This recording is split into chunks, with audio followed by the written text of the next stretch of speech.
Warahmatullahi wabarakatuh. Bismillahirrahmanirrahim. Innal hamdalillah nahmaduhu wa nasta'inuhu wa nastaghfiruh. Wa na'udzu billahi min shururi anfusina wa min sayyiati a'malina. Man yahdihillahu fala mudhillalah wa man yudlil fala hadiyalah. Ashhadu an la ilaha illallah wahdahu la syarikalah. Wa ashhadu anna Muhammadan abduhu wa rasuluh. Allahumma salli ala sayyidina Muhammad wa ala ali sayyidina Muhammad. Rabbi yassir wa la tu'assir, Rabbi tammim bil khair. Rabbi shrah li sadri wa yassir li amri wahlul 'uqdatam min lisani yafqahu qawli. Allahumma aftah alaina hikmataka wa anshur alaina min khazaini rahmatika ya arhamar rahimin. Wallahu allazi la ilaha illa huwa alimul ghaibi wasyahada huwa rahmanur rahim. Wallahu allazi la ilaha illa huwal malikul quddus. Al-malikul quddusus salamul mu'minul muhaiminul azizul jabbarul mutakabbir.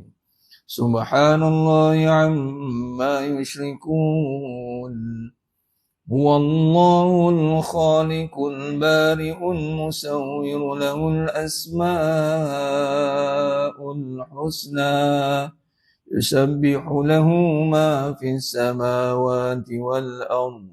وهو العزيز الحكيم ولا حول ولا قوة إلا بالله العلي العظيم ولا منجا من الله إلا إليه أما بعد أيها المؤمنون اتقوا الله أوصيكم وإياي بتقوى الله فقد فاز المتقون. Sidang jemaah yang dimuliakan Allah Subhanahu wa taala, mudah-mudahan kita semua tergolong dalam golongan hamba-hambanya yang benar-benar bersyukur. Amin ya rabbal alamin. Alhamdulillah, summa alhamdulillah ala kulli hal, alhamdulillah ala kulli ni'mah. Kita memula dan selama-lamanya merafakkan setinggi-tinggi syukur kehadrat Allah Azza wa Jalla di atas segala nikmat yang telah Allah kurniakan kepada kita hari ini, terutamanya nikmat iman, amal, ketaatan. Dan alhamdulillah, Allah SWT apabila kata Nabi SAW berkehendak atas seorang itu kebaikan, maka Allah berikan dia itu kefahaman yang membawakan kepada penghayatan. Nikmat yang kita dapat yang rupa bentuk, yang mana kalau dilihat dengan mata kasar tak nampak, yang iman yang membawa pada amal dan membentuk sebuah ketaatan. Tak nampak dengan mata kasar. Ini hanya nampak apabila hadir dalam hati itu kesedaran. Maka apabila Allah pilih seseorang itu nak dapatkan kebaikan, may yuridillahu bi khairan yufaqihu fiddin, maka Allah akan berikan dia kefahaman melalui jalan ilmu. Maka kita syukur banyak-banyak Allah pilih dalam bab amal ini. Kalau kita lihat pada hakikatnya itu tidak terjadi sendiri. Kita bukan mencipta amalan itu, tidak. Allah SWT yang memberikan kita peluang untuk beramal. Dan surah Saffat ayat 96, Allah yang menjadikan kita, wallahu khalaqakum wa ma ta'malun, dan apa saja perbuatan kita. Kata Imam At-Tabari pecah pada dua bahagian, iaitu perbuatan kita dan juga amalan kita. Jadi amalan tu rupa bentuk, bagai contoh menuntut ilmu, dan semua amalan ketaatan itu adalah kurniaan Allah dan rupa bentuk yang mana tawaran. Sebagai contoh, kita dapat kerja hari ni lah. Dapat kerja bukan tiba-tiba kita kerja macam itu. Setelah mendapat tawaran. Diterima tawaran bekerja, baru boleh bekerja. Bukan senang-senang nak masuk company tu. Dia nak tengok kita siapa dulu, ditawarkan ke tidak. Meet the kriteria ke tidak. Kalau kena kriteria itu, baru diterima. Maka apabila Allah berikan iman itu, tandanya Allah berikan. Berikan nama, Allah berikan peluang untuk kita beramal. Tinggal lagi bagaimana kita nak menghayati, memahami setiap pemberian Allah Ta'ala itu. Adakah kita mampu menghayati dalam konteks membentuk sebuah kebijaksanaan, sehingga dengan kebijaksanaan itu kita mampu membina kehidupan yang membawa kepada sebenar-benar keuntungan. kebijaksanaan yang membawa kepada hidup yang sentiasa penuh dengan pengharapan. Hidup kita ni tak boleh putus harap. Orang beriman tiada istilah putus harapan. Penuh dengan pengharapan, yakni apa? Pengharapan kepada kehidupan yang Allah SWT menjanjikan kehidupan yang kekal di akhirat sana. Maka di situlah masuknya perbahasan bagaimana kita nak menilai kehidupan kita.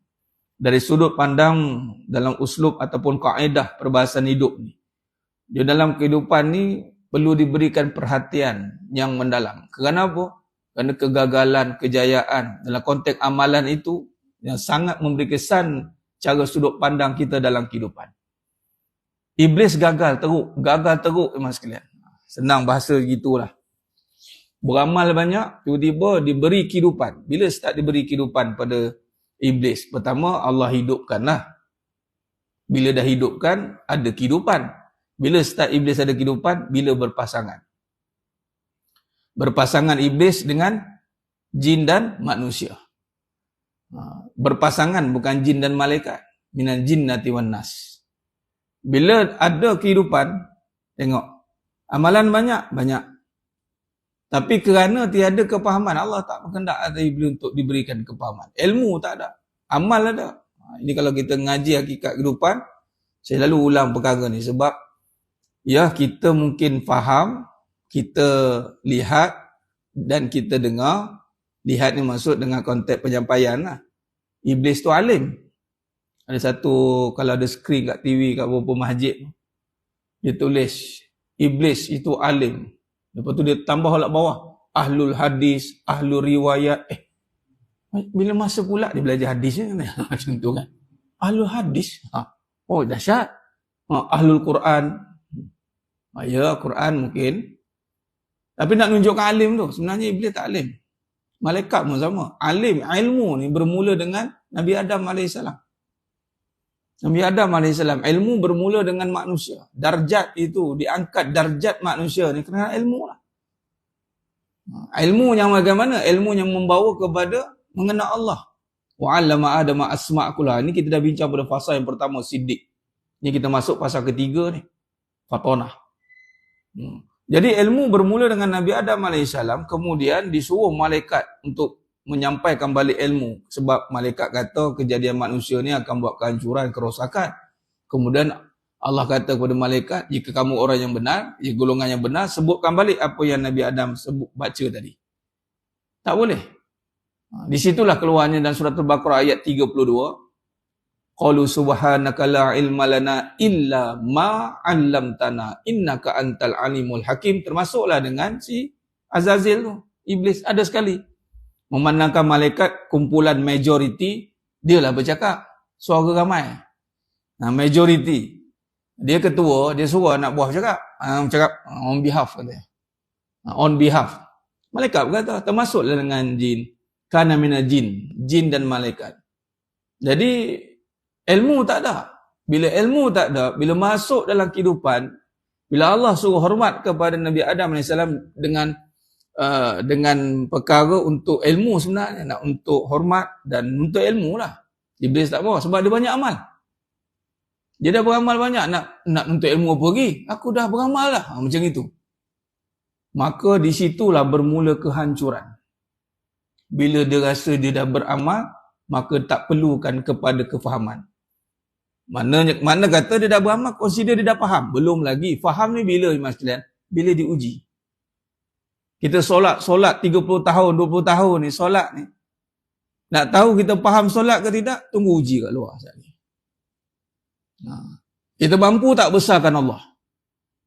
Allahu Akbar. Tu lafaz Akbar tu, Allahu Akbar tu. Kita faham tak dalam solat? Akhirnya kita mampu terjemah kat luar. Solat itu syariatnya Islam. Bermula dengan iman. Iman ni lah yang bicara soal faham. Terjemahan kepada syariat solat. Terjemahannya amanu wa amilus solihat. Bila kata nak tengok kefahaman ni, tengok dalam kehidupan. Bila hidup dia salah faham, dengan syariat pun akan jadi kelangkibut nanti. Kita akan nampak berlaku kepincangan dalam syariat nanti. Sebagai contoh ni, terbaru ada ajaran yang aku tengah duk viral tu, Ahmad Al-Mahdi. Tak tengok kat TikTok tu tengah tu. Hakim pun dah viral kan. Baguslah tak payah tengok ni Mas Lan. Cara jangan bagi dia popular. Ni kita cepat tengok apa ribu-ribu. Tengok dia punya live dia kat TikTok. Dia biasa kat TikTok. Dia kata apa? Solat dah dimansuhkan kata. Sedap-sedap dia kata solat dah dimansuhkan. Sebab apa? Kerana ada ilmu yang disembunyikan. Sebenarnya ulama'-ulama' kita ni banyak tipu kita. Sudah ayat kalau dengar tu memang kata telinga ni rasa bernanah. Tengok. Sebab apa? Sebab dia salah faham dalam hidup. Dan dia claim bahawa dia tu dah bersyariat dulu.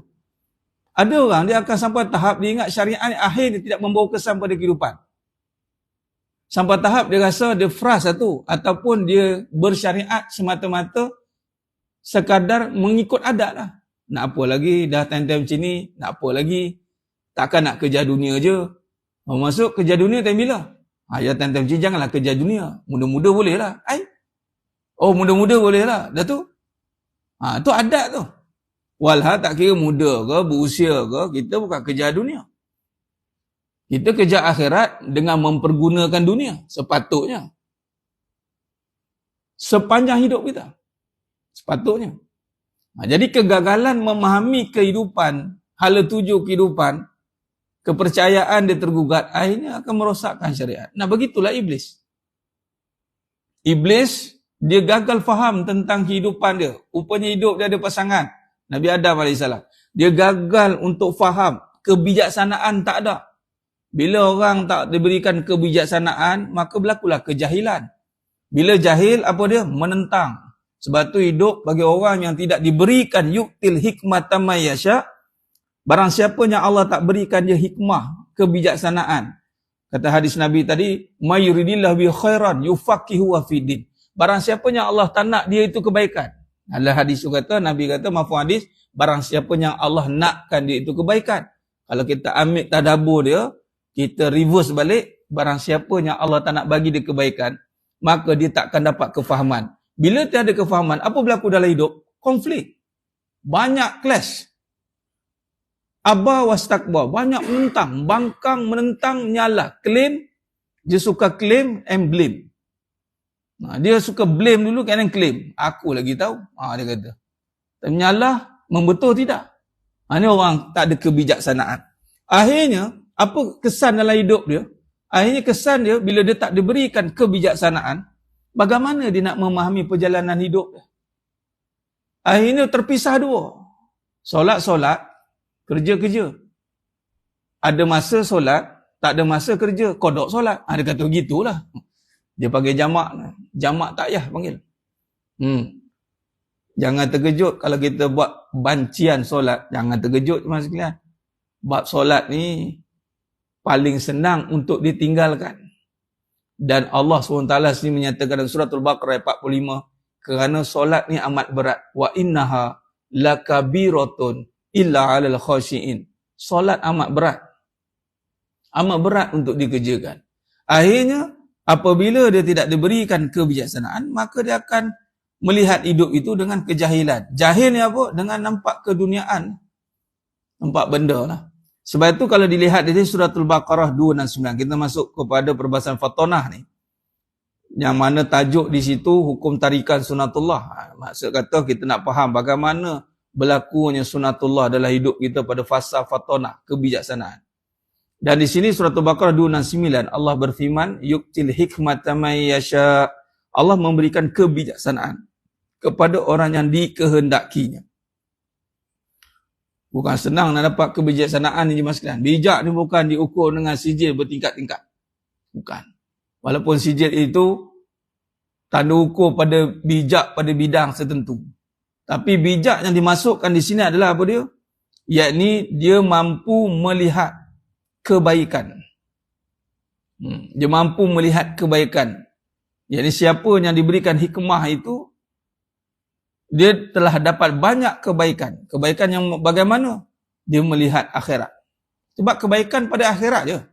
Mas sekalian, kalau dikaji dengan secara bahasa mudahnya apa? Dengan tanpa berselindung lah.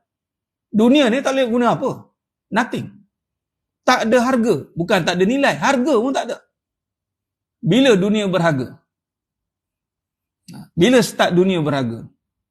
Apabila padanya ada sifat yang Allah terjemahkan pada dunia. Contoh, kereta. Saya ambil contoh satu lah, kereta. Cantik. Orang beli sebab cantik. Cantik lah. Kan ada orang beli sebab buruk kan? Saya nak kereta buruk saya tu. Tak ada. Rumah pun cantik juga. Semua cantik ni subjektif lah. Cantik bukan objektif. Sebab tu design banyak. Yang menunjukkan cantik itu subjek, bukan objek. Macam-macam jenis bentuk ada kat luar sana. Kadang-kadang kita kata, ini pun orang beli juga. Cantik apa? Orang tu lampu bulat-bulat gitu. Ada orang suka lampu bulat-bulat. Ada orang suka lampu petak-petak. Ada orang suka macam-macam cara lah.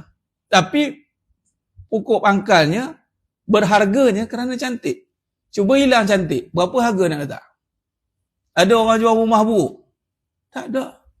Kereta buruk? Tak ada. Lalas sikit, jadi besi buruk lah. Tak ada lagi orang beli rumah tengah buruk-buruk tu beli. Saya buruk di rumah ni, saya nak ni. Tak ada. Sampai pemaju terpaksa buat rumah contoh. Rumah contoh tu sampai ya rumah lah. Bila jadi, pandai lah design sendiri katanya. Ini sampel je katanya. Bila dah jadi tak sama pun. Bermaksud, dunia ni tak ada. Tak ada harga dan nilai pun sebenarnya tak ada. Sebab tu dalam satu hadis mafhum hadis, kalau dibandingkan dengan sebesar sayap nyamuk, Nabi kata perumpamaan dunia ni.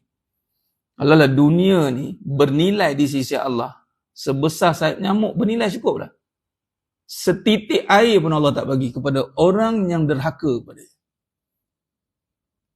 Jadi, kita janganlah rasa iri ataupun rasa down. Ada satu status lah, seorang ustaz tulis, bagus dia tulis. Dia kata apa? Para isteri jangan rasa down, jangan rasa lemah. Kalau kamu tidak punya apa-apa, tak ada duit sendiri, tak ada kereta sendiri, rumah pun tak ada, semua suami bagi, ya suri rumah. Dia tulis macam itulah. Nak bagi tahu ni, nak bawa kepada isteri itu nilainya bukan itu. Nilainya adalah bidadari syurga. Sebaik perhiasan dunia. Apa perhiasan yang layak pada seorang isteri kalau dia tu perhiasan terbaik? Tak ada. Jadi makna kata tak perlu iri lah orang dapat dunia ni dengan dunianya. Sebab tu Nabi SAW dan satu hari mafhum hadis, Nabi cemburu dengan orang yang sebatang kara kat dunia. Cemburu. Kenapa? Sebab tak ditanya. Masuk gitu. Kita cemburu orang banyak benda. Contoh kan. Sebatang kara pula rasa macam nothing, useless. Walhal yang banyak benda tu kena tanya. Lambat dia. Tak payah jauh lah. Kalau kat airport cukup lah nak pergi kita workstation mana-mana ke. Banyak barang tu lah yang paling lambat sikit nak masuk lagi. Gigit-gigit. Kalau kita jalan seorang, kalau boleh tak nak bawa. Beli baju semua kat sana je. Pergi umrah kan, contoh. Dah biasa pergi umrah, Alhamdulillah kan. Lenggang dia. Bawa kain ihram dalam beg begitu. Tak buat apa-apa. Banyak baju kat sana. Kat sana dah. Tak beli dah, tak bawa ke sini dah. Bawa sana. Kat sana je. Nampak? Jadi makna kata kebijaksanaan itu adalah diukur dengan melihat kebaikan. Dunia ni kebaikan dia apa? Pahala. Khalas. Titik. Itu je. Tak ada pahala, tak ada kebaikan. Itu ukuran sebenar. Habis pahala ni Ustaz? Tak membangunkan dunia ke? Siapa kata? Benda yang berpahala biasanya perkara yang membawa manfaat. Pahala itu membawa kepada manfaat. Lepas tu Nabi kata sebaik-baik manusia yang paling banyak manfaat pada manusia lain. Tinggal lagi terjemahan dalam konteks pahala tu, duk kita faham pahala tu adalah duduk beramal pegang tasbih, buat bentang sejadah gitu je, tak campur orang, tak buat hal lain, duduk, tak boleh, bukan begitu. Pahala tu semua kebaikan yang kita buat kerana Allah dan tidak melanggar perkara-perkara yang dilarang oleh syarak. Itu saja. Dipanggil ibadat umum, ibadat khusus ya, ada waktunya, ada syarat tertentunya, ada rukun tertentunya. Bagai contoh di bila hari Jumaat ni satu hari semalam saya dipanggil di Haikom di Seksyen 7 tu bagi ceramah Ambar Ramadan kan. Dia kata apa? Dia, ni ICOM ni buat apa? Saya tanyakan. Apa spare part yang buat ni? Kereta apa? Dia kata dua Proton. Okay. Barang apa yang ada kat kereta tu yang ICOM buat sekarang? Ada apa nama tu, saya lupa lah satu alat tu dia kata, dia buat tu. Saya kata balik, kalau tak ada alat tu boleh bergerak tak kereta tu? Tak boleh. Tengok betapa banyaknya pahala tu. Kalau tahulah. Ada kereta tu orang bawa pergi masjid, ada kereta tu orang bawa pergi hantar anak sekolah, ambil sekolah, ada kereta tu orang bawa nolong orang yang buat jahat tu, tak kira lah tu dia punya pasal lah. Niat kira kalau kita niat buat untuk kebaikan. Betapa banyak pahala. Contoh orang buat jalan raya. Kalau dia tahu besar pahala. Ni dah buka dah bypass Raub kan. Dah pergi dah lalu lah. Ada nak balik belum? Bila buka lah? Kemarin dah. Kan? Jimat 2 jam setengah. Tak lalu bandar Raub dah. Terus ya. Selesai. Sekarang ni kata Taiping tu WCE kan. Pun buka juga.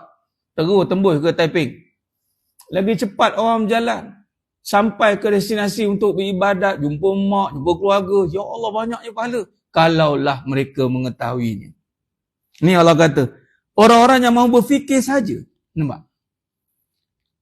Faqad utiya khairan katsira wa ma yadhakkaru illa ulul albab. Fikiran kita ni bukan suruh fikir masalah.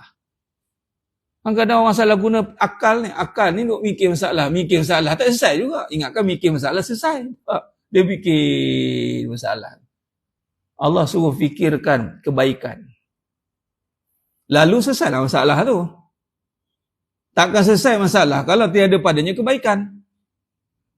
Dan orang nak selesai masalah tapi kebaikan tak ada. Kalau ditanya apa kebaikan yang nak buat ni? Ini masalah sebagai contoh. Katalah dia masalah masalah dia tak ada duit. Okey, tak ada duit. Sekarang nak ada duit. Apa kebaikan yang nak buat ni supaya ada duit? Patutnya fikir macam tu dulu. Ni fikir nak ada duit. Lalas sekali tak fikir kebaikan. Dia fikir nak duit. Lalas sekali apa dia?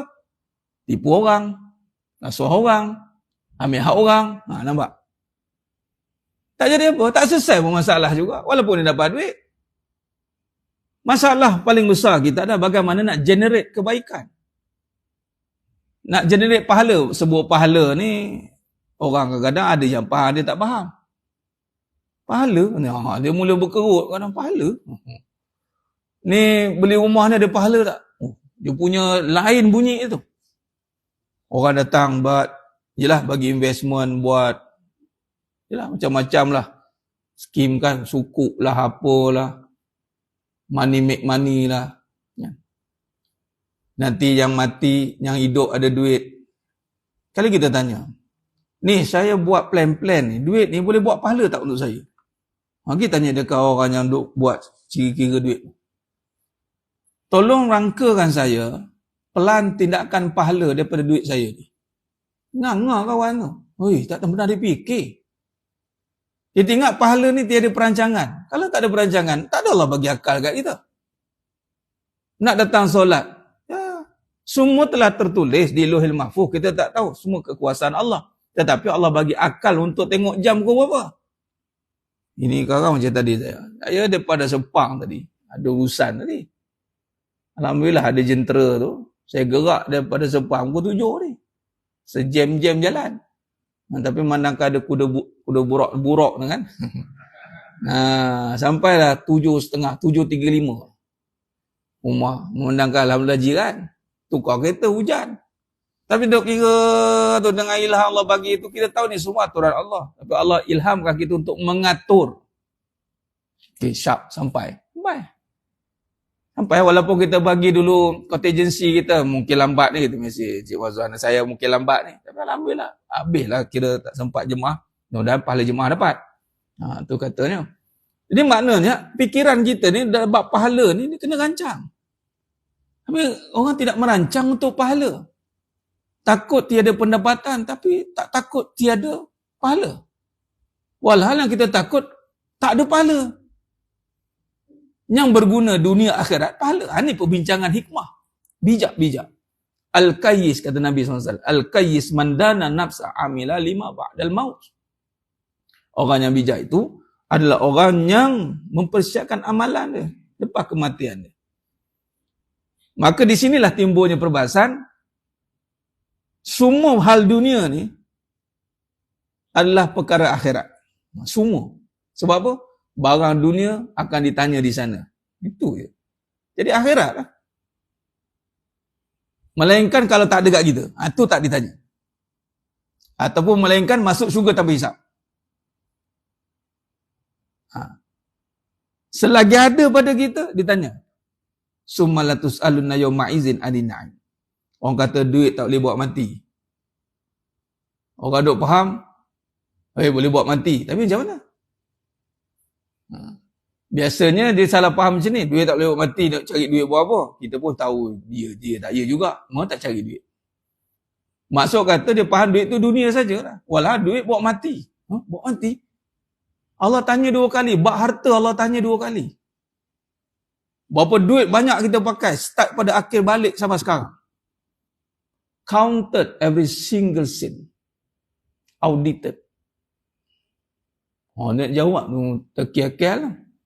Di sini juga ada perbahasan saya katakan. Kan kita minta dalam konsep rezeki tanpa hisap, ghairi hisap. Rezeki datang tanpa hisap. Tak terhisap banyaknya. Sebenarnya kita semua ni dah dapat rezeki tanpa hisap dah. Buktinya apa? Cuba kira duit berapa dah pakai. Sebelum akhir balik sampai sekarang berapa dah? Tak terkira. Itulah rezeki tanpa hisap. Banyak dah pakai. Ini dia fikir, ya Allah kurniakanlah rezeki tanpa hisap yang ke depan. Yang ke belakang tak tahu dah, dah banyak tanpa hisap dah. Tanpa hisap tu tak terkira lah. Ya Allah, tak terkira. Tu bau duit. Nasi. Berapa tan. Tu ikan kembung. Tak tahulah apa tan masuk ikan kembung dalam perut. Berapa banyak makanan nak masuk dalam badan, berapa nak kira. Tu Allah tanya. Ni kata orang bijak ni. Hanya yang cerdas. Di sini tafsir ni, ini terjemahan saja di dalam kurungan yang cerdas. Mana orang beriman ni, dia punya pemikiran sebenarnya beyond. Dia panggil analytical thinking. Dia tak berfikir satu arah. Dia tak fikir situ je. Dia fikir kesan, cause of effect je. Kalau pergi kepada pembelajaran tentang risk management, memang orang Islam risk management. Apa risk management? Ini kalau aku salah bawa ni kena neraka aku ni. Itulah risk management.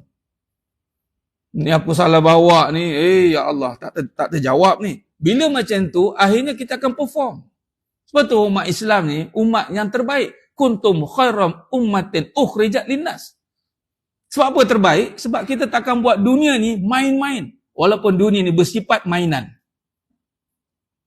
Dan siapa jadikan dunia ini sebagai ladang akhirat dia, maka dia tidak akan buat main-main. Dia panggil itqan. Allah sangat suka umat hambanya yang buat satu perkara bersungguh-sungguh. Orang yang bersungguh-sungguh ni, orang yang fikir akhirat. Orang yang fikir dunia, dia buat apa? Sekali, apa kita dapat? Dia je dapat. Malah. Kalau dia tak buat.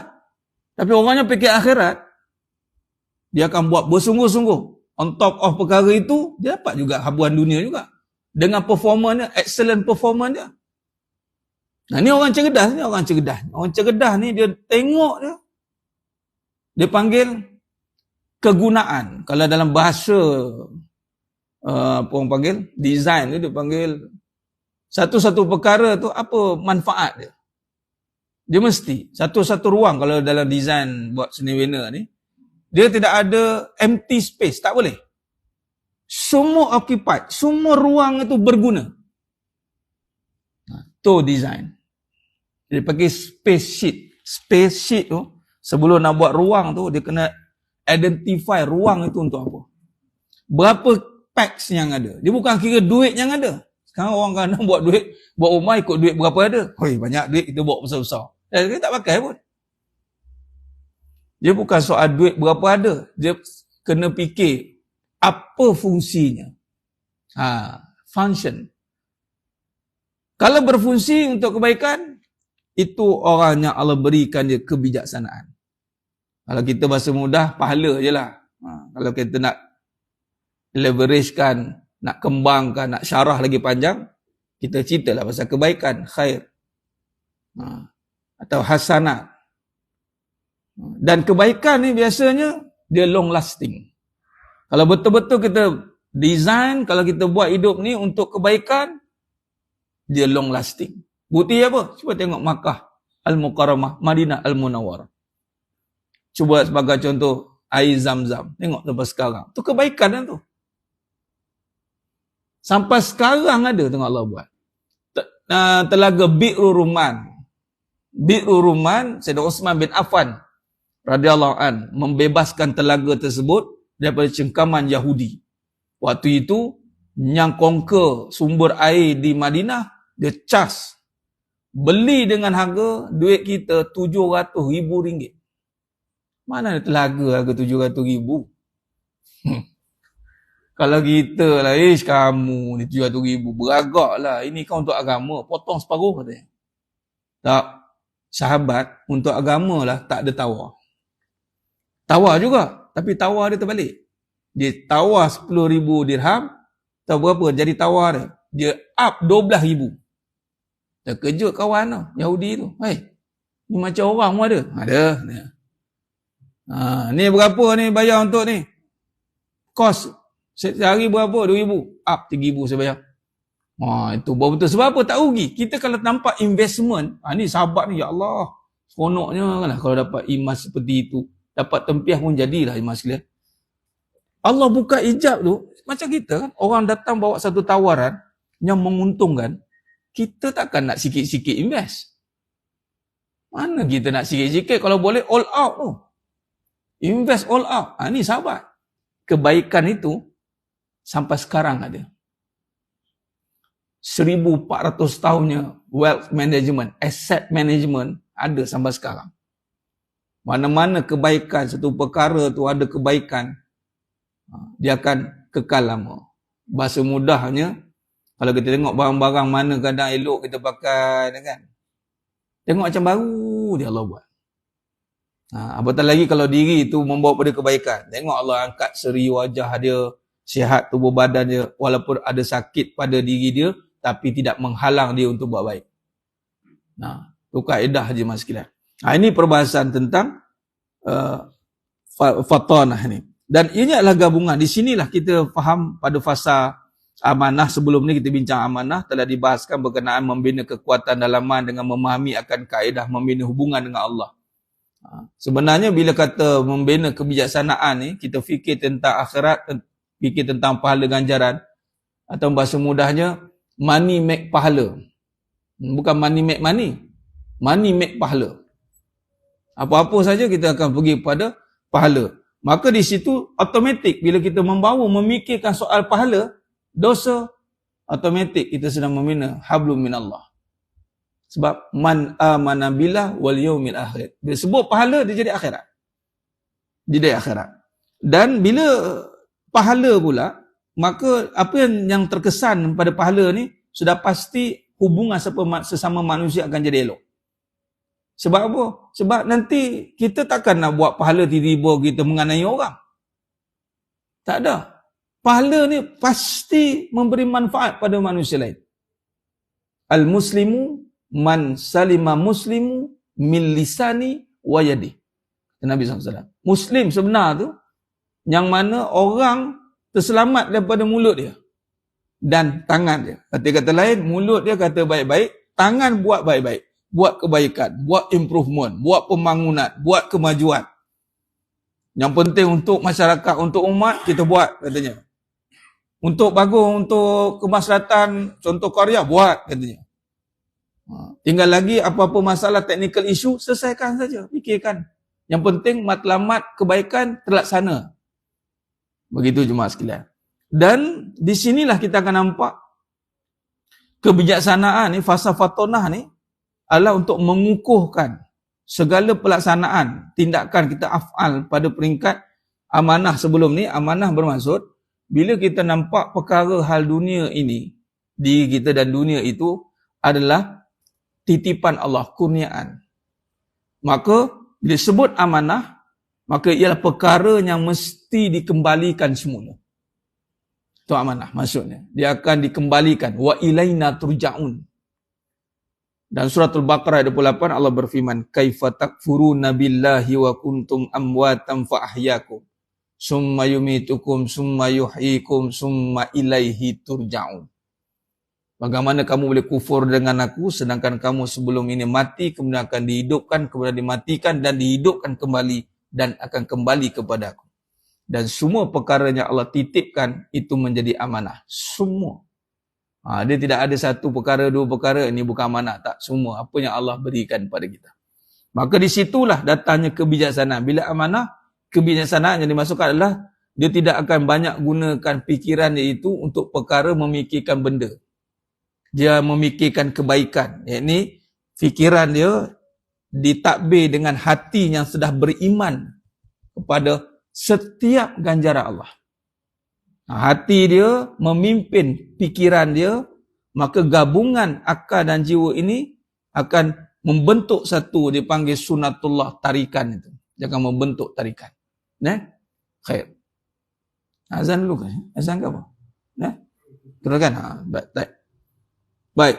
Maka di sinilah kita akan nampak yang dinamakan, nanti kita akan masuk ana inda zanni abdibi. Abdibi, aku berada bersama sangkaan hamba-hambaku terhadap diriku. Itu kata tarikan itu. Maka di sini kalau kita lihat bagaimana dimasukkan tarikan sunatullah dalam kebijaksanaan ini adalah dengan memahami bahawa setiap perkara yang telah dijadikan oleh Allah SWT di dalam alam ini tidak akan terlepas daripada setiap aturan dan kehendaknya. Satu, bermaksud setiap apa perkara yang Allah jadikan. Dan surah As-Saffat tadi kita bincang ayat 96. Allah jadikan kita dan Allah jadikan segala perbuatan kita. Dan semua ini Allah jadikan. Iqra' bismi rabbikal ladzi khalaqa. Bila kata semua Allah jadikan, semua tertakluk dengan peraturannya. Rules and regulation. Tak ada yang terlepas daripada peraturan. Innallaha ala kulli syai'in qadir. Itu maksud dia. Maka segala yang berlaku mempunyai, bila tertakluk dengan tindak balas, maka setiap perkara tertakluk dengan aturan dan kehendak Allah, maka setiap yang berlaku mempunyai tindak balas. Yang selari iaitu setiap kebaikan dibalas dengan kebaikan. Begitu juga setiap keburukan dibalas dengan keburukan. Itulah sistem kehidupan. Yang siapa pun tak boleh sangkal. Dan sistem kehidupan itu sebenarnya ditakbir oleh Allah yang membentuk kepada buat baik, dapat baik. Buat buruk, dapat buruk. Baik.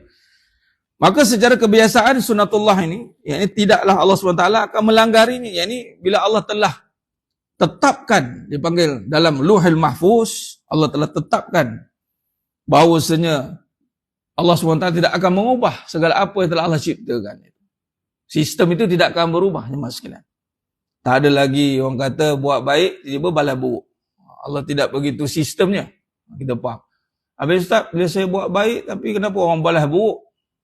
Yang pertama, Allah dah tengok kita ni benar-benar buat baik ke tidak. Yang kedua, kemungkinan niat kita tak betul.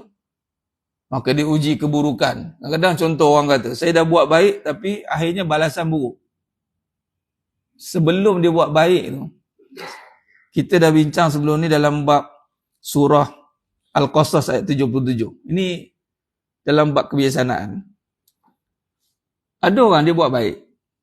Ini cerita tentang bagaimana nak mentadbir tentang islah dunia ni. Dan kita hablum minan nas. Dia fikir, fikiran yang tidak diasaskan dengan perbahasan sidik amanah ni. Dia buat baik apabila orang tu buat baik. Satu. Atau dia buat baik sebab dia nak dapat kebaikan pada orang tu. Ini sistem yang salah. Dalam surah Al-Qasas ayat 77, Allah dah bagi peringatan. Wa ahsin kama ahsanallahu ilaih. Berbuat baiklah kepada hamba-hambaku sebagaimana aku yang telah berbuat baik kepada kamu. Maknanya dalam kita nak membuat satu perubahan ke kebaikan, mungkin orang akan marah, orang tentang, orang tak setuju. Kita bukan nak tunggu dia setuju, kita nak buat baik. Sebab Allah dah buat baikkan kita. Mungkin orang kadang-kadang tak faham kebaikan peringkat awal. Ataupun mungkin kebaikan yang kita buat dibalas keburukan, orang kata macam-macam. Tapi kebaikan yang kita buat ni adalah kerana Allah dah buat baik dengan kita. Kita buat baik dengan isteri kita, bukan sebab isteri kita baik. Kita buat baik dengan isteri kita sebab Allah dah baik dengan kita. Pertama, adakan diri kita ni, yakni hidup dengan kita, dan Allah jadikan isteri kita. Dengan sifat adakan makhluk tu saja, tak terbalas dah. maka kita pun buat baik tanpa berfikir-fikir. Ni dalam ayat ni. Berfikir-fikir. Sekarang fikir-fikir, aku je buat baik. Sekarang, dia tak ada say thank you. Sekarang, sebagai contoh isteri. Zaman sekarang ni, zaman meluahkan perasaan. Dia kalau nak buat baik tu, kalau boleh tu, biar nampak, suami nampak dan iktiraf. Zaman yang mempromosikan, merajuk, kalau suami tak ingat itu, tak ingat ini, mengajuk. Zaman yang suami kena beli jiwa. Macam-macam lah saya tengok konten-konten yang bersalahan dengan sunatullah. Allah tak jadikan kita untuk mengikut perasaan. Allah jadikan kita untuk menundukkan perasaan. Perasaan kita ialah contoh buat baik, tidak dihargai, tidak dipandang. Perasaan kita kan, dia ni tak pandang aku buat baik. Dalam konteks kebijaksanaan, kebaikan yang kita buat tu bukan sebab nak sedapkan perasaan kita. Malah bukan nak memenangi perasaan orang. Tapi kebaikan yang kita buat ni kerana tertakluk dengan hukum Allah. Sunatullah. Kita tak ada, orang kata apa, tak ada choice lain. Tak boleh. Sebab tu kebaikan adalah suruhan, bukan pilihan. Bukan pilihan, suruhan. Walaupun kita nampak macam boleh memilih, tapi di situ ada suruhan. Berbuat baik. Wa ahsin. Berbuat baiklah kepada hamba-hambaku. Sebagaimana aku berbuat baik kepada kamu. Baik. Maka di sinilah secara kebiasaan sunatullah itu tidak akan melanggari sistemnya, dan Allah SWT setiap kejadian yang telah Allah ciptakan, hatta wala sebesar zarah sekalipun ciptaannya, semua itu mengikut, tunduk, akur kepada aturan Allah. Innallaha ala kulli syai'in qadir. Baik. Maka di sinilah kita akan nampak dalam konteks manusia kita ni, sistemnya Allah jadikan, yakni sunatullah, ataupun dalam konteks adat, lumrah, fitrah yang ada dalam diri kita. Lumrah ni adat kebiasaan. Fitrah perkara yang membawa kepada ketuhanan, bersih, suci. Kita puasa saat lagi nak masuk Idul, orang kata apa, Ramadan kepada masuk Idul Fitri. Ikutkan kita ni jemaah sekalian, Ramadan ni je bulan yang ke berapa? Ke-9. Sebenarnya 9, bukan bulan ni baru start beramal. Nah, bulan yang nak jadi dah. Dah 9 bulan baby. Bukan baru nak start. Dia start dari Muharram tu. Start Muharram sampailah nak masuk Syaban, Ramadan. Ramadan tu tinggal perangat. Kemudian keluar lagi fitrah. Balik kepada yang satu. Hidup balik kepada Allah. Itulah misi kita 9 bulan. Tu baliknya. Baik. Maka kesimpulan kita boleh buat awal di sini. Kita akan masuk perbahasan yang mana akan datang. Kita akan baca hadis kursi ni. Ini pun salah satu perkara yang kita bincangkan, bagaimana kita akan lihat sistem yang telah Allah sediakan untuk segala ciptaannya. Ia dinyatakan dengan terang dalam satu hadis kursi yang berbunyi, qala Allahu azza wa jal, iza taqarraba 'abdi minni shibran taqarrabtu minhu zira'an, wa iza taqarraba minni zira'an taqarrabtu minhu ba'an, wa iza atani yamshi ataituhu harwalah. Di sini hadis ni kursi yang mana daripada Abu Hurairah radhiyallahu anhu, berkata Nabi SAW bersabda, Allah Ta'ala berfirman, aku, dia ada satu mata tinggal atas tu, aku menuruti sangkaan hambaku kepadaku.